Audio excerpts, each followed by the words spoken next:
Coach Roussel, because you've played VCU so much and Beth's been there so long, and wonder if things change when the teams play in terms of it's not standard operating procedure. You change up the playbook a little bit, you alter things. No, I think at this point in the season you start becoming kind of who you are. I think there's a lot of familiarity with them and them with us, and I think you have to be comfortable with your team, and your team has to be comfortable out there. So I don't know if there's a whole lot of changing just because it's VCU. Being a part of this rivalry, I've definitely noticed that this means something to them. Kind of the first couple of years, like. You're watching film and you're like, oh, VCU's a little different today, and they amped it up a little bit. I think we've talked as a staff already. We fully expect that. And I think we've done a better job of making sure that our kids understand that this is a rivalry and maybe a bigger game than some of the others. Do you kind of curb it a little bit to say, hey, look, it's just one game of X amount, or do you want them to embrace how important it is for the city? Yeah, I think I probably undervalued it at first, and I think we got our clocks cleaned a couple times early, and so I think you don't want to over dramatize things, you don't want to overemphasize just one game, but there's not a whole lot of justs when it's VCU, right? I think we learned that early, that they make this a big deal over there. We want to make sure that we're not erring on the side of not making this a big deal and having our kids ready. So I do think our kids have played well. I think we've really concentrated on winning each possession. We try to keep talking about not looking at the scoreboard. So I think if we do what we do, all of that takes care of itself. But definitely with the preparation, it's a bigger deal because it is VCU. And what's been working for you guys since that first conference loss?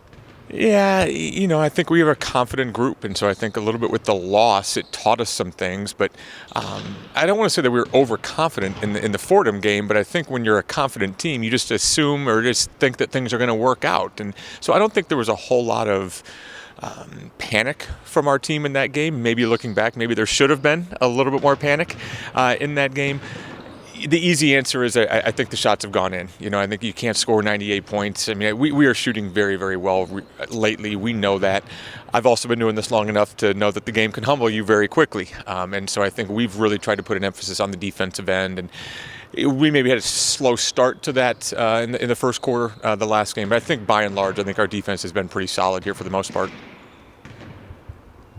We permit a couple of big picture NCAA questions. Sure. How do you feel about 5 years? That's under consideration now. I think it makes sense, although I also feel like, probably like a lot of other coaches, can we just go back to how it was supposed to be and how it was before? But I think between the litigation and everything else that, between all the waivers and all the other things that people were doing, limiting people to 4 years got hard. When you start talking about pay for play and some of the other things that people are getting now, I realize that it's hard to limit somebody the number of years that they can earn a salary or whatever we're calling it here now. So there's a part of me that misses the tradition of 4 years and all of that, but I understand the why. Probably in one of those, just tell me the rules and we can adjust, right? We can adapt. So if we're going to do 5 for 5, 5 and 5, whatever we're calling it, then tell me right now, tell our kids right now, and we can probably, hopefully, better plan accordingly. Hey, speaking of that pay for play model, We're allowed to say that, but yeah, whatever we're calling it. do you have a sense as to what the University of Richmond women's basketball salary cap will be? My bosses, administrators, we've talked just in we have not used any numbers, so I don't know that we are there yet. I think those are decisions that are being made above me, hopefully with me at some point. But I think I'm still in the category like the other stuff.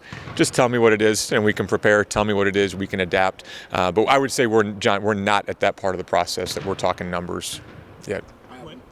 Sure. Last one.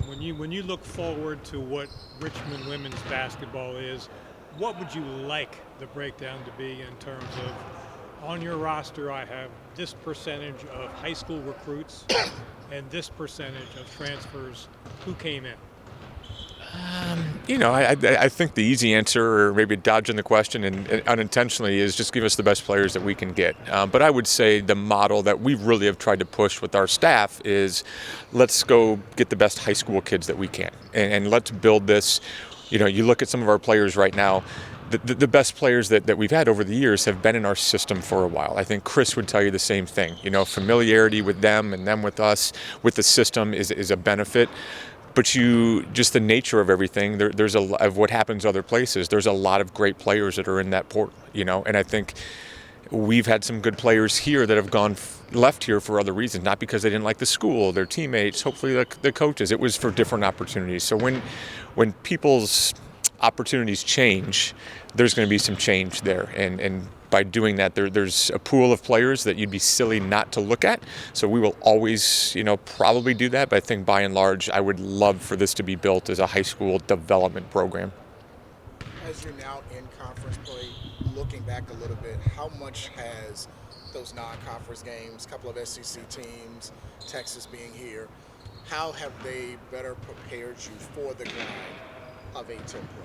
Well, I think the non-conference schedule did everything that we wanted it to do for us. You know, we wanted us to be prepared when the lights came on in the conference play. Just like everybody else at every level, players, coaches, you probably learn a little bit more when you lose. And those lessons are driven home a little bit more when you lose.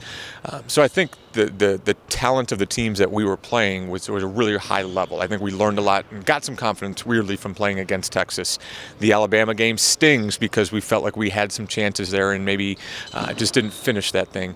But I also have to look at this and say Oklahoma State, you know, they're a top 25 team. You know, that's a big win for us. You know, the Fairfield games, the Columbia games, like we learned how to win and learned that we can compete against those. Some of those games we shot well, some of those games we had to grind it out a little bit. And so I think the schedule forced us to play a lot of different ways, and I think we showed that we could win in different ways. And I think that's what you have to be able to do come conference play.